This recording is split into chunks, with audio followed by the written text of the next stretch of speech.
Halo Sobat Klinik Akuntansi 006, saya Puspa Sitanggang menjadi host di sini.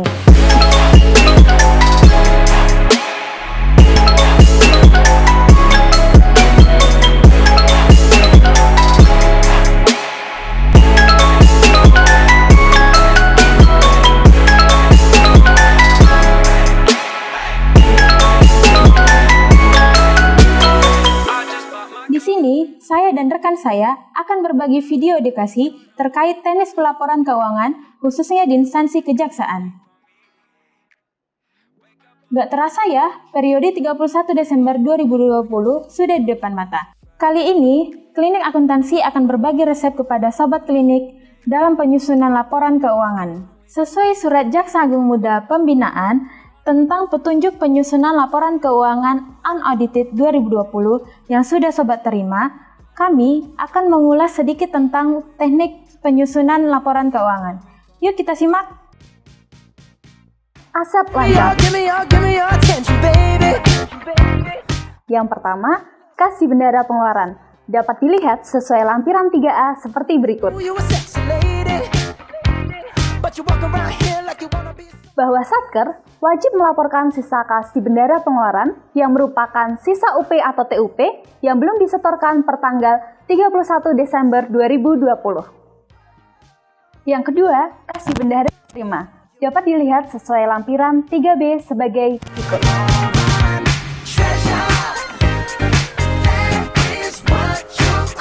Kas di bendara penerima idealnya bersaldo 0 per akhir periode. Namun demikian, bila masih ada saldo rekening bendara penerima yang belum disetorkan ke kas negara per 31 Desember 2020, maka wajib dilakukan jurnal penyesuaian sebagai berikut.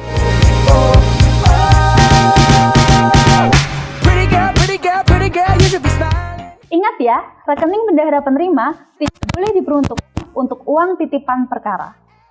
Selanjutnya, saya akan menjelaskan kas lainnya di bendahara pengeluaran.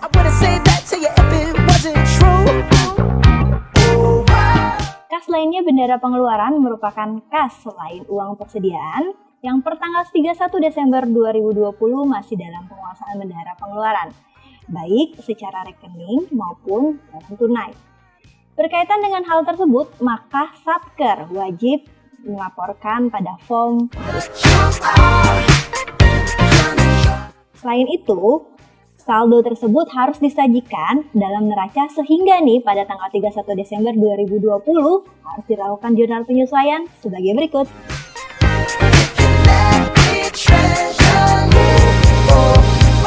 Materi selanjutnya adalah kas lainnya di bendahara penerima. Apabila nih sampai dengan tanggal 31 Desember 2020 masih terdapat saldo di rekening pemerintah lainnya, yaitu berupa uang titipan, perkara yang telah inkrah di tahun 2020 tetapi belum dieksekusi, maka harus dilaporkan di neraca per 31 Desember 2020 sesuai dengan lampiran 3D. Kemudian, Satker nih wajib melakukan jurnal penyesuaian sebagai berikut. Ada 3 kategori jurnal, yaitu 1 saat menjadi pendapatan masuk ke kas negara, saat dikembalikan kepada pihak ketiga, dan saat apabila uang di RPL itu diperhitungkan sebagai pengurang uang pengganti. Piutang bukan pajak. Seluruh uang pengganti untuk perkara yang inkrah sampai dengan per 31 Desember 2020 yang masih menjadi tunggakan sesuai dengan aplikasi e-piutang periode tahun 2020 serta piutang Verstek yang juga sesuai dengan aplikasi e-tilang Kejaksaan RI per 31 Desember 2020. Dari data e-piutang dan e-tilang tersebut, maka harus dilakukan jurnal penyesuaian sebagai berikut. 1. Jurnal saat pembentukan piutang, terdiri dari pembentukan piutang baru dan pembentukan piutang sebelum tahun 2020. 2. Jurnal saat pembayaran piutang, terdiri dari pembayaran piutang, penghapusan piutang, serta koreksi piutang. Berikutnya adalah TP-TGR. Piutang TP-TGR per 31 Desember 2020 yang sudah terbit SK TJM harus disajikan di neraca. Oleh karena itu, Satker harus melakukan jurnal penyesuaian sebagai berikut.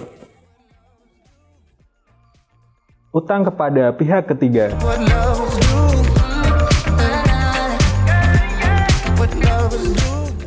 Utang kepada pihak ketiga dibagi menjadi dua jenis, yaitu belanja pegawai dan belanja barang yang masih harus dibayar. Berikut format rekapitulasi piutang kepada pihak ketiga per 31 Desember 2020. Dua jurnal utang kepada pihak ketiga sebagai berikut. Yang pertama adalah jurnal belanja pegawai yang masih harus dibayar.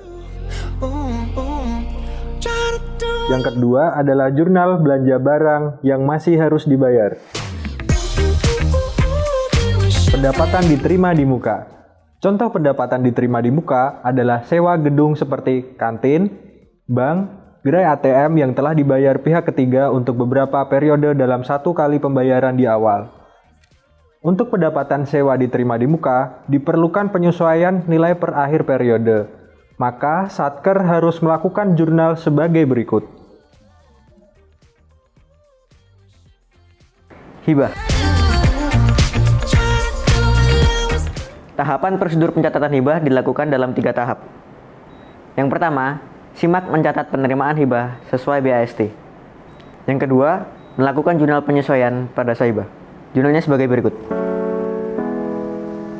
Dan tahapan ketiga mengajukan penerbitan nomor register dan MPHLBJS. Kapitalisasi dan extra accountable. Kapitalisasi merupakan pembelian aset tetap dengan menggunakan akun belanja barang. Extra accountable merupakan pembelian aset di bawah nilai kapitalisasi. Untuk nilai kapitalisasi sendiri, peralatan dan mesin adalah 1 juta, sedangkan gedung dan bangunan 25 juta. Jurnalnya sebagai berikut.